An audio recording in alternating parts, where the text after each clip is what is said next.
Imagine you are standing on a desolate street corner in Highland Park, a decaying enclave within the city of Detroit, in the bitter winter of 1987. The wind howls through the shattered windows of abandoned Victorian homes, carrying with it the scent of rot and industrial exhaust. You pull your coat tighter, not just against the freezing cold, but against the palpable sense of dread that hangs in the air. Streetlights flicker and die, plunging entire blocks into darkness, and the only sound is the distant wail of a police siren that never seems to get any closer. You are alone in the murder capital of the world, and you have the distinct feeling that you are being watched from the shadows. Before we dive deeper into this terrifying true story, please take a brief moment to hit the like button and subscribe to the channel. It really helps us continue to bring you these strange, dark, and mysterious stories every week. Now, let's return to the frozen streets of Detroit, where a predator was using the city's collapse as his personal hunting ground. To understand how this nightmare unfolded, you have to understand the landscape of Detroit in the late 1980s. The city was hemorrhaging jobs, the population was fleeing, and the crack cocaine epidemic had hit the streets with the force of a tidal wave. Abandoned buildings, outnumbered, occupied ones in some neighborhoods, creating a labyrinth of empty structures that were perfect for hiding secrets. In 1987 alone, the homicide rate was skyrocketing, and the police force was stretched so thin that many crimes went uninvestigated. It was a time of chaos, and in the midst of this chaos, a man named Benjamin Atkins was operating with terrifying impunity. Benjamin Atkins did not look like the monster he truly was, which is exactly why he was so dangerous. He wasn't a hulking figure lurking in alleyways with a weapon. He was a mild-mannered soft-spoken man who worked odd jobs as a handyman. He was a familiar face around the Monterey Motel, a seedy establishment on Woodward Avenue known for prostitution and drug activity. To the women who worked the strip, he was just Tony, a guy who might fix a leaky pipe or share a cigarette.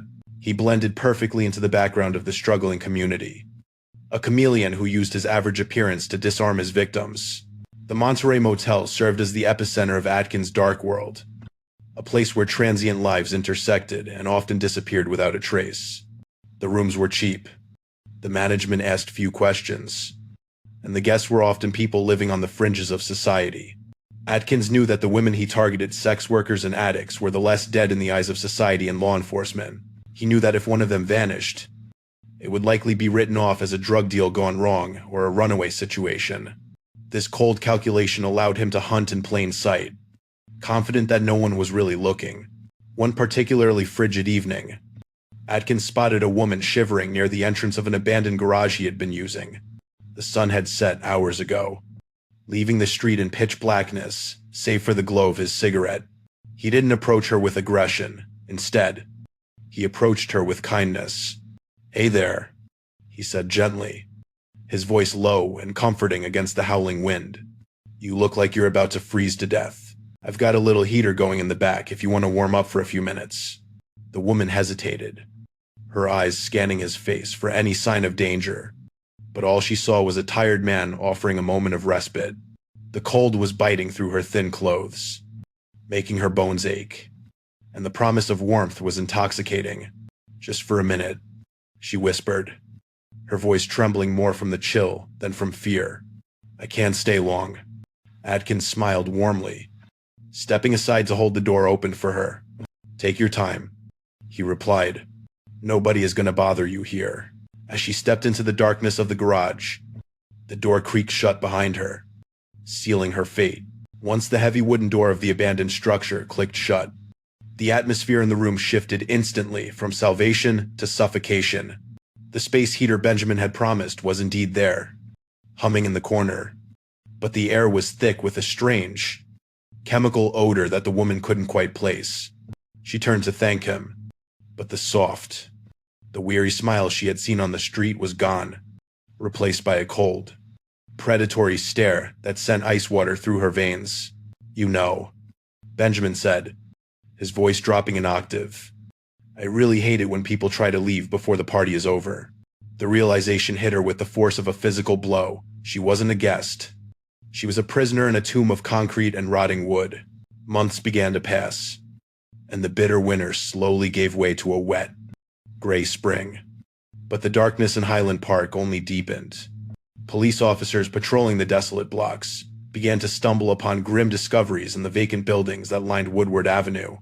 It started with a single body found curled up in the closet of an empty house, decomposed and discarded like trash. The detectives on the scene were horrified, but they initially chalked it up to the extreme violence of the drug trade. Just another overdose or a dealer dispute, one officer muttered, marking the scene with yellow tape. This city is eating itself alive. They didn't yet realize that this was not a random act of violence, but the opening verse of a macabre song. As the body count began to rise, a terrifying pattern started to emerge from the chaos of the investigation. The victims were all women, all associated with street life, and they were all found in abandoned properties within a tight radius of the Monterey Motel. The locals began to whisper about a ghost who was snatching women right off the sidewalks, but the police were struggling to find any physical evidence. In 1987, forensic technology was light years behind what we have today, and the killer was meticulous about cleaning his tracks. He left no weapons, no fingerprints, and no witnesses, turning the crumbling infrastructure of Detroit into his own personal graveyard. Benjamin Atkins, meanwhile, continued his daily routine with a chilling normalcy that baffled anyone who would later look back on this time. He was often seen sweeping the sidewalk in front of the motel or carrying heavy trash bags to the dumpster, nodding politely to the police cruisers that rolled by. He even complained to the motel management about the foul odors plaguing the hallway. Acting the part of a concerned tenant, something died in the walls again, Benjamin told the landlord, wrinkling his nose in disgust. You really need to get someone out here to check the pipes. The smell is driving me crazy. It was a bold, arrogant bluff, hiding the source of the stench in plain sight. The red flags were there, waving frantically in the wind, but the chaos of the city obscured them from view. Sex workers who knew the area began to notice that their friends weren't just moving to different corners, they were vanishing into thin air. A rumor circulated about a friendly handyman who offered free drugs and a warm bed. But in a world driven by desperate need, the warning signs were often ignored. One woman, who we will call Sarah, actually approached a patrol car to report a strange encounter. There's a guy at the Monterey, she told the officer, her voice shaking. He acts nice, but his eyes, they look dead. Sadly, her report was filed away in a mountain of paperwork, lost in the bureaucracy of an overwhelmed department. By the time summer arrived, the heat intensified the horror, making the stench of decay in the abandoned buildings impossible to ignore. The police could no longer dismiss the deaths as unrelated incidents. They were hunting a serial killer. The media dubbed the unknown assailant the Highland Park Strangler, and panic gripped the community. Residents started locking their doors before sunset, and the streets emptied out early, leaving the city to the shadows. Inside his room at the Monterey, Benjamin watched the news reports with a detachment that was almost inhuman. He knew the police were looking for a monster, and he knew they would never suspect the polite man who fixed the toilets. The psychological terror inside the Monterey Motel had reached a boiling point, fueled by a blistering summer heat wave that turned the brick building into an oven. For the women who found themselves trapped in Benjamin's web, the realization of their fate came not with a scream, but with a suffocating silence. One victim, whose identity would take weeks to uncover, found herself pinned against a grimy mattress, staring up at a man who had transformed from a gentle savior into a dead-eyed executioner. Please, I just want to go home, she begged, her voice barely a whisper against the hum of the futile air conditioner. Benjamin didn't blink, his hands moving with the methodical precision of a man who had done this many times before. Home isn't an option anymore, he replied calmly, tightening his grip. You belong to the house now. The true nightmare of this case wasn't just the act of killing, it was the sheer, industrial scale of the disposal.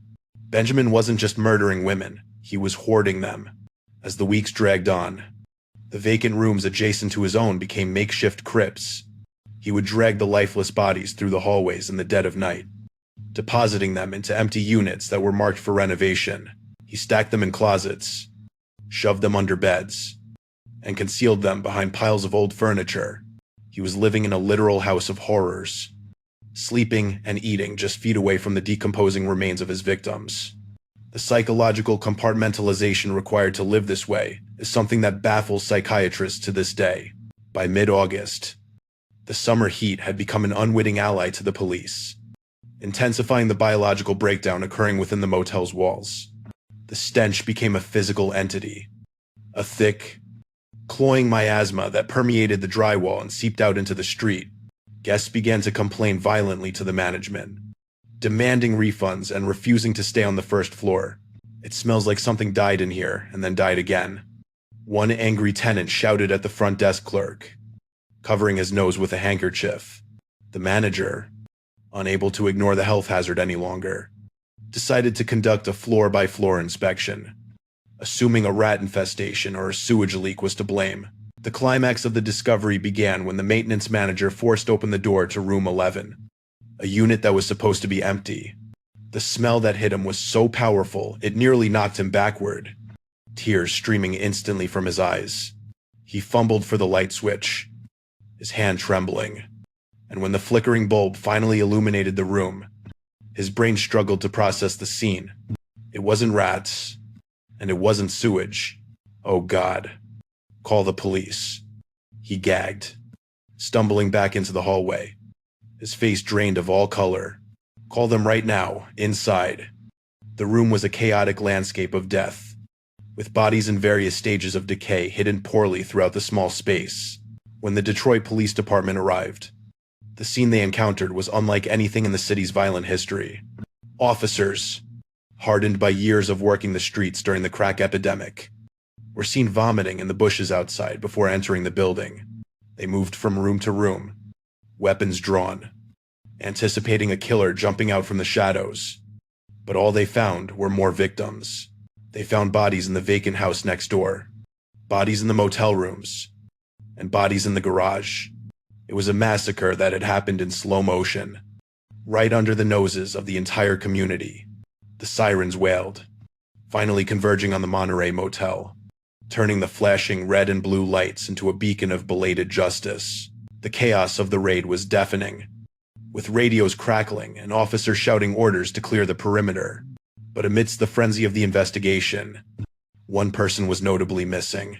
Benjamin Atkins was nowhere to be found. He had sensed the walls closing in, perhaps smelling the same decay that had alerted the manager, and had slipped away into the urban jungle just hours before the discovery. The police had a crime scene that looked like a war zone. They had the identities of nearly a dozen victims, but they had no suspect in handcuffs. The realization hit the lead detective like a punch to the gut. The monster was loose, and he was likely already hunting for his next hiding place. The scene at the Monterey Motel transformed rapidly from a local crime scene into a site of national horror, requiring a fleet of coroner's vans to manage the sheer volume of death. Officers forced their way into the boarded-up manor house next door, which Atkins had used as an overflow crypt, and the count kept rising. In total, the decomposed remains of 11 women were pulled from the complex, each one a grim testament to the killer's efficiency. "I've been on the force for 20 years, one veteran detective told a reporter, wiping sweat and soot from his forehead, "and I have never seen a slaughterhouse like this." The air around Highland Park was so thick with the scent of death that residents blocks away had to keep their windows shut, trapping the summer heat inside with their fear. Identifying the victims proved to be a heartbreakingly difficult task, as the advanced state of decomposition erased their physical features. Forensics teams had to rely on dental records and the few personal effects Benjamin had carelessly left behind: a cheap ring, a faded photograph, or a specific brand of cigarettes. These women were daughters, sisters, and mothers, but to the killer, they were nothing more than objects to be used and discarded. As the names began to trickle out, Darlene Saunders, Mary Catherine Ricketts, and others, the tragedy of the less dead narrative became painfully clear. These women had been missing for months, yet their disappearances had barely registered a blip on the police radar until they were all found together in a mass grave. The investigation shifted immediately from recovery to a desperate manhunt, with Benjamin Atkins identified as the prime suspect. Police raided the small room he had occupied, finding a chilling lack of personality. It was a transient space, void of the clutter that usually defines a human life. However, they did find paperwork that linked Tony the handyman to his real identity, Benjamin Atkins. A man with a rap sheet that should have raised red flags long ago. He was right under our noses. The police chief admitted in a tense press conference, his face grim. He was fixing porches and sweeping sidewalks while he was building a graveyard. The realization that the monster had been a helpful neighbor was a psychological blow that the community struggled to process. Despite the intensity of the manhunt, Atkins seemed to have evaporated into the concrete landscape of Detroit. He had no car, no credit cards, and very little cash, which meant he couldn't have gone far. Yet, he was nowhere to be found. The police received hundreds of tips a day, most of them fueled by panic rather than fact. I saw him on the bus. A caller would scream, or he's in my backyard. But every lead turned into a dead end. The detectives were chasing a ghost who knew the abandoned infrastructure of the city better than they did. Atkins was a creature of the ruins, capable of sleeping in burnt-out basements and moving through the shadows without making a sound. As the weeks dragged on without an arrest, a suffocating sense of hopelessness began to settle over the investigation team. They knew that serial killers rarely stop on their own. They stop when they are caught or when they die. Every day that Atkins remained free was a day that another vulnerable woman was at risk. The task force set up to catch him was working around the clock, their eyes bloodshot, pinning mugshots and maps to corkboards until the walls were covered. We are looking for a needle and a stack of needles. One exhausted investigator sighed, chugging cold coffee. He looks like everyone else. He could be standing next to you at the gas station, and you wouldn't look twice. The media frenzy added to the pressure, with newspapers running daily headlines demanding justice for the Highland Park 11. The city was on edge, with vigilantism bubbling just beneath the surface as residents began patrolling their own streets with baseball bats and shotguns. The fear was palpable. Women stopped walking alone even in broad daylight, and the sex trade, usually robust in that area, ground to a terrified halt. Atkins had effectively held the entire city hostage without firing a single shot. He was the boogeyman come to life, a reminder that in a city broken by economic collapse, safety was just an illusion. Then, just as the trail seemed to be going completely cold, a bizarre and chilling detail emerged from the background of the investigation. A witness came forward, a woman who had managed to escape Atkins weeks prior but had been too afraid to speak up. She described a man who didn't just want to kill, he wanted to preach. He quoted the Bible. She told the detectives, her hands trembling as she smoked a cigarette. He told me that prostitutes were the devil and that he was doing God's work by cleaning up the streets. This revelation added a twisted religious fanaticism to his profile. He wasn't just a sadist, he was a delusional crusader, which made him infinitely more dangerous and unpredictable. The turning point finally came not from high-tech surveillance or a brilliant deductive breakthrough, but from the simple, chaotic nature of the streets themselves. Atkins couldn't hide forever. He needed to eat, and he needed to move. He was running out of abandoned buildings that he felt safe in, and the police pressure was forcing him into the open. The detectives knew he was tired. They could feel it. He's a rat in a maze, the lead detective told his team, pointing to the map of the city. We just have to wait for him to make a wrong turn. They didn't know when, but they knew the end was coming, and they prayed they would get to him before he found victim number 12. The end of the manhunt came not with a cinematic shootout, but with the quiet resignation of a man who had simply run out of road. Acting on a tip from a vigilant citizen who recognized his face from a wanted poster, police cornered Benjamin Atkins in a dilapidated alleyway just a few miles from the horrors of the Monterey Motel. He didn't run, and he didn't reach for a weapon. He simply raised his hands, his face a mask of exhaustion. It's over, one of the arresting officers shouted, pinning him against the brick wall, handcuffs clicking shut with a sound that signaled safety for the women of Detroit. Atkins looked at the officer with a chilling calmness and whispered, "I was wondering when you guys would finally catch up to me." Inside the interrogation room, the monster shed his skin, revealing the twisted logic that had driven his killing spree. He didn't lawyer up or deny his actions. Instead, he spoke with the pride of a man describing a hard day's work. He confessed to the murders of 11 women, detailing how he had lured them, strangled them, and stored them like discarded furniture. They were filth. Atkins stated flatly, sitting casually in the metal chair while detectives listened in, horrified silence. I was cleaning up the streets. I was doing what nobody else had the guts to do. He viewed himself not as a murderer, but as a righteous crusader, a delusion that made his calm demeanor even more terrifying. The trial was a spectacle of grief and fury, as the families of the victims finally came face to face with the man who had stolen their loved ones. The courtroom was packed, the air heavy with the collective trauma of a community that had been terrorized for months. Atkins sat emotionless throughout the proceedings, seemingly bored by the tears and the testimony that painted him as a beast. When the jury delivered their verdict guilty on all counts, a wave of relief washed over the city. The judge, his voice trembling with suppressed rage, sentenced Benjamin Atkins to 11 consecutive life terms. You will never breathe free air again, the judge declared, sealing the tomb that Atkins had built for himself. However, the final chapter of Benjamin Atkins's life was short, proving that justice sometimes has its own timeline. He didn't rot in a cell for decades as many had hoped. The lifestyle he had lived on the streets caught up with him rapidly. Just a few years into his sentence, Atkins fell terminally ill, his body ravaged by the same harsh realities he had exploited in his victims. He died in prison custody, alone and unmourned. A pathetic end for a man who had tried to play God. There were no vigils for him, no tears shed. He simply ceased to exist, leaving behind only a legacy of pain and a cautionary tale about the monsters hiding in plain sight. The Monterey Motel, the physical vessel of this nightmare, eventually met its own demise. The city, eager to erase the physical scars of the tragedy, ordered the building condemned and demolished.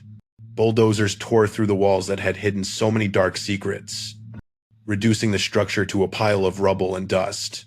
Neighbors watched from their porches as the site was cleared, a symbolic cleansing of the neighborhood. Today, if you visit that stretch of Woodward Avenue, you might not even know what happened there. The empty lot is just another gap in the city's smile, a patch of grass and concrete where the wind still seems to whisper the names of the 11 women who were lost. Ultimately, the story of the Highland Park Strangler is a tragedy of the less dead, the marginalized women whose disappearances were ignored until it was too late. It forces us to look in the mirror and ask uncomfortable questions about who we value as a society and who we allow to slip through the cracks. Benjamin Atkins was a monster. Yes, but he was a monster who thrived in an environment of neglect. He used the city's apathy as a weapon, proving that the most dangerous predator is the one who knows that no one is watching. The 11 women he killed were not just statistics. They were human beings with dreams and families, and their memory deserves to outlive the man who took them away. Thank you for joining me on this harrowing journey into the dark heart of 1982nd Detroit. It is never easy to confront such evil, but telling these stories ensures that the victims are never forgotten and that we remain vigilant in our own lives. If you appreciated the storytelling and the deep dive into this case, please remember to hit the like button and subscribe to the channel. We have many more strange, dark, and mysterious stories to tell, and we can't do it without your support. Until next time, stay safe, keep your doors locked, and always trust your instincts when the shadows start to get a little too long.